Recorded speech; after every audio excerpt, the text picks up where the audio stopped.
You can't be a good architect sitting in office.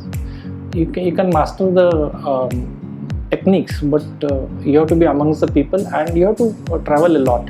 That's where you meet people, different cultures, different food. All that is part of architecture. Your journey into art and aesthetics, of course, I'm sure that is a very, very strong part that must be playing in your work. Where did the two kind of merge? I don't actually associate art and architecture. I am not combined in that sense, but I have not made any purposeful attempts to fuse both of them. Really? I don't want to. Okay. I want my art to be as a separate compartment, I can say. I wear an artist hat when I go out on Sunday to sketch. My architect hat is kept away. First 15-20 days I was just sketching as a professional. In the sense, sketching only for my works, explaining my works to clients, or presenting some works through sketches.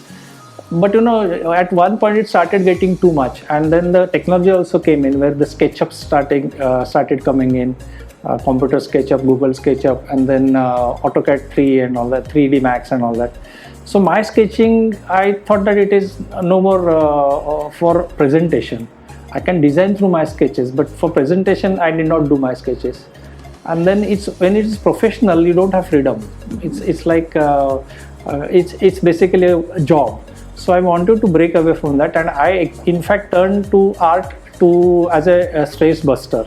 What happens in office I didn't want to do. So I have got total control over my sketches. There is no client involved. So I enjoy what I do.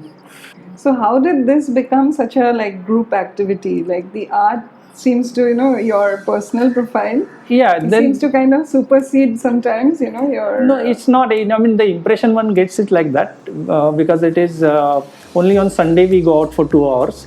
And Urban Sketches started because I have been sketching, and then I started posting it. I wrote a blog on travel. I travel a lot and I sketch a lot in travel. So it's both ways. Sometimes I travel only to sketch, and I sketch when I travel. So basically the travel happens. So those travel sketches I published, and I had the opportunity to present it in an exhibition in France. So I was invited in France to have travel sketching. That's how I started the idea of, okay, I can reach up to that point, so I can also start something in India. So slowly the Urban Sketches, I came to know about it, and then it's an international organization, Urban Sketches. So about 4 years back, I was going out and sketching anyway, so I thought I will gather a few people. And since all my Facebook friends were, most of them are architects, I just put a note that from this Sunday I'm going for sketching as an invitation. So if anybody wants to join, you can join. And luckily on the first session itself, there were 25 people. Wow. And it has never reduced. Okay. I didn't have to do much actually. Right. Okay. It is just that somebody had to tap that, and many people wanted to sketch, but there was no forum or a platform to do that. Right. Have some of the urban sketching entered offices that you have designed, like some of the artwork? Or yes, they have. I mean, nowadays it has. I do a lot of calligraphy also. Right. Simultaneously, I was doing calligraphy, because calligraphy is one art which I can sit in the office and do. You don't require much of a material and the setup. Mm-hmm. Small paper and a small cut nib can give you a good calligraphy compositions. So that's how I started doing calligraphy. And somehow it started that every client wanted their nameplate, bungalow plate, or some wall to be painted. So that's how I started my art into my works also.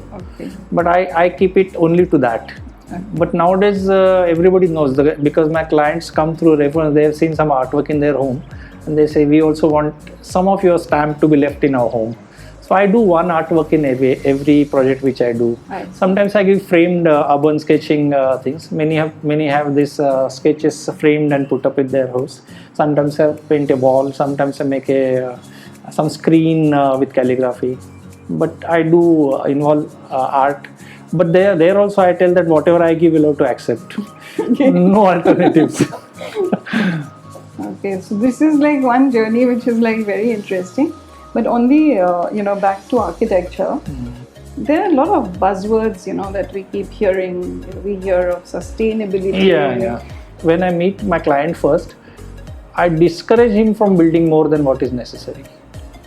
my belief is that the footprint has to be small.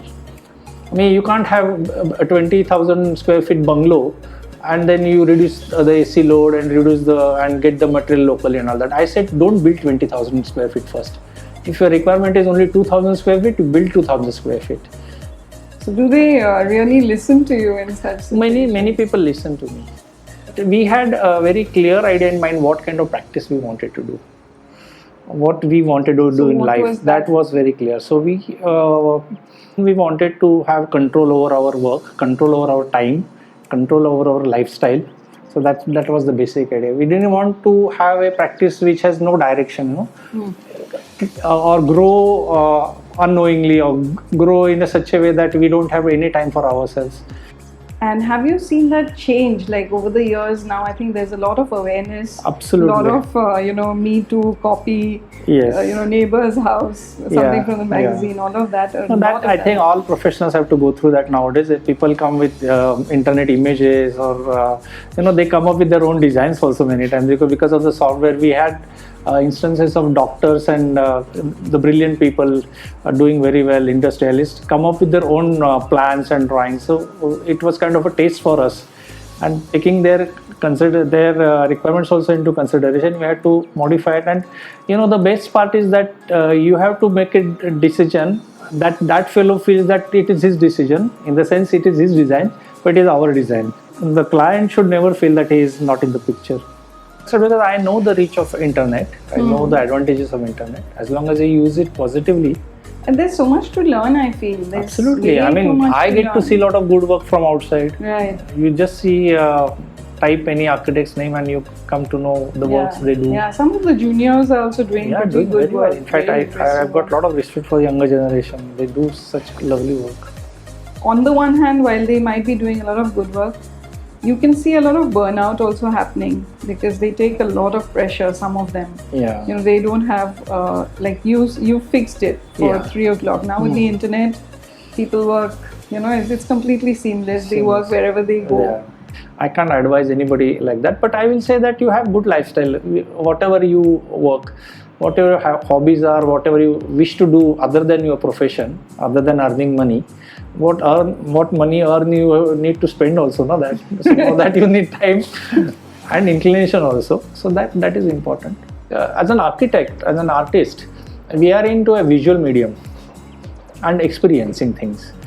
So I will advise all these younger generations, they do anyway, but to travel a lot, to see the places, meet the people. It's all about people. We design for people. We don't design for cats and dogs. Of course, sometimes we do, but mostly we design for people. So you have to be amongst the people. You can't be a good architect sitting in office. You can master the techniques, but you have to be amongst the people, and you have to travel a lot. That's where you meet people, different cultures, different food. All that is part of architecture.